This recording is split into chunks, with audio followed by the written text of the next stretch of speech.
안녕하세요. 여러분은 문득 이런 경험이 있으신가요?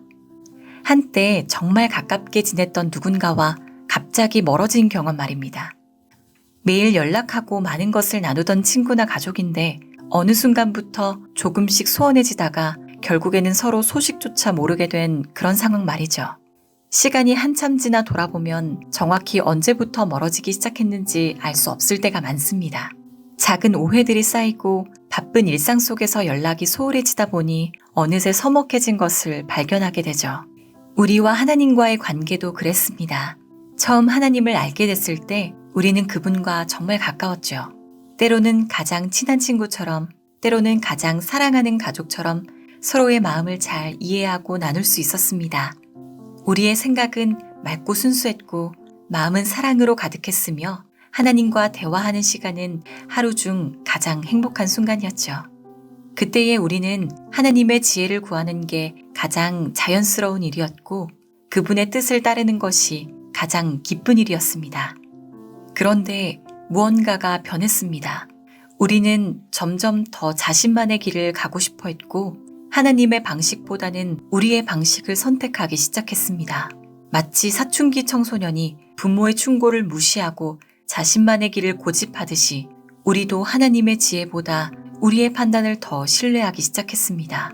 처음에는 작은 불순종이었을지 모르지만 이번 한 번쯤이야 하는 생각으로 시작된 일들이 반복되면서 점점 우리 안에 자아가 자라나 하나님을 밀어내기 시작했죠. 그리고 이제 우리는 하나님을 생각하지 않는 데 익숙해져 갑니다.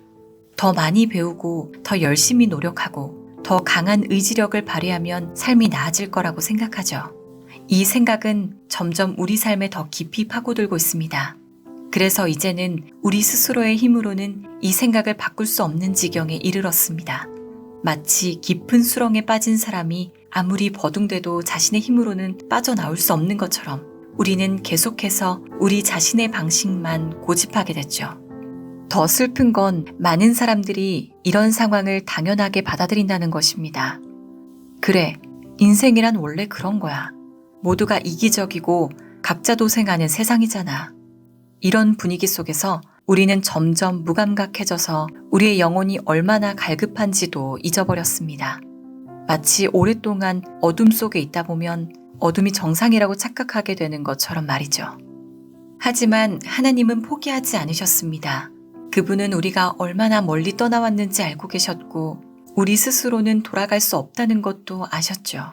우리 자아의 교만과 이기심이 만들어낸 죄의 수렁이 얼마나 깊은지 우리의 힘으로는 절대 빠져나올 수 없다는 것도 아셨기에 직접 우리를 찾아오셨습니다. 바로 예수님을 통해서죠. 예수님은 우리가 있는 바로 그곳으로 오셨습니다. 반복되는 실수에 지친 우리 곁으로, 끝없는 경쟁에 지친 우리 곁으로, 채워지지 않는 마음의 빈자리로 고민하는 우리 곁으로 직접 찾아오셨습니다. 단순히 멀리서 손짓하며 부르시지만 않고 우리의 삶 속으로 직접 들어오셔서 우리의 고통을 함께 나누시고 우리의 짐을 대신 져주셨죠. 우리가 발버둥치며 만들어낸 수렁 속으로 직접 내려오셔서 우리를 구원하시기 위해 자신의 생명을 내어주셨습니다. 더 나은 직장이나 더 깊은 관계 같은 것들은 잠시 우리를 기쁘게 할 수는 있어도 우리 영혼 깊숙한 곳의 갈망을 채워주지는 못합니다. 마치 짠물을 마시면 마실수록 더 목마르게 되는 것처럼 세상의 것들은 우리의 진정한 갈증을 해결해주지 못하죠. 우리에게 진정으로 필요한 것은 하나님과의 관계 회복입니다. 사도 바울의 고백을 들어볼까요? 그는 당시 최고의 교육을 받았고 종교적으로도 모범적인 삶을 살았던 사람입니다. 하나님의 율법이 얼마나 거룩하고 의로운지 누구보다 잘 알았죠. 하지만 그는 이렇게 고백합니다. 내가 원하는 선은 행하지 않고 원치 않는 악은 행하는구나. 이 죽음의 몸에서 누가 나를 건져내 줄 수 있을까? 그리고 그는 곧바로 답을 찾았습니다. 우리 주 예수 그리스도로 말미암는 방법밖에 없다는 것을요. 천국은 하나님의 사랑이 완벽하게 흐르는 곳이며 모든 존재가 서로를 진심으로 사랑하는 곳입니다. 그곳에서는 이기심이 없는 순수한 사랑이 지배하고 모든 이의 마음이 무한하신 하나님의 사랑으로 충만하죠. 그래서 우리는 지금부터 그 사랑을 배워가야 합니다. 마치 새로운 언어를 배우는 것처럼 하나님의 사랑의 언어를 하나씩 배워가는 것입니다. 야곱은 형을 속이고 축복을 가로챈 후 도망자가 되었습니다. 한밤중 광야에서 홀로 잠들었을 때 그의 마음을 가장 짓누른 것은 하나님께 버림받지 않았을까 하는 두려움이었죠. 그때 하나님께서는 그에게 놀라운 꿈을 보여주셨습니다. 땅에는 하늘까지 닿는 커다란 사다리가 있었고 그 위로 천사들이 오르내리고 있었죠. 이 사다리는 바로 예수님을 상징합니다. 하나님께서는 이 꿈을 통해 우리가 얼마나 멀리 떨어져 있든지 간에 그분께로 돌아갈 수 있는 길을 마련해 주셨다는 것을 보여주신 것입니다. 여러분의 하루를 돌아보십시오. 출근길 지하철에서 만나는 낯선 이웃들, 직장에서 마주치는 동료들, 퇴근길에 스치는 수많은 사람들, 그들 모두가 하나님의 사랑이 필요한 사람들입니다. 어쩌면 그들도 여러분처럼 깊은 외로움과 공허함을 느끼고 있을지 모르죠. 하나님께서는 우리 각자를 통해 그분의 사랑을 이 세상에 흘려보내기를 원하십니다. 그리고 그 사랑은 바로 여러분을 통해 전해질 수 있습니다. 내 사랑하는 자녀야, 넌 정말 소중해. 내가 얼마나 멀리 떠나 있든 얼마나 많은 실수를 했든 상관없어. 나는 언제나 내 편이야. 나는 내 삶에 가장 좋은 것이 무엇인지 알고 있단다. 하나님은 지금도 우리 한 사람 한 사람에게 이렇게 말씀하고 계십니다. 이것은 그저 감상적인 위로의 말이 아니죠. 하나님께서는 이 말씀을 증명하시기 위해 자신의 아들의 생명을 내어주셨고 지금도 우리의 삶에 적극적으로 개입하고 계십니다. 여러분, 이제 우리의 할 일은 그분의 사랑을 받아들이고 새로운 삶을 시작하는 것입니다. 완벽해져야 다가갈 수 있는 것이 아닙니다.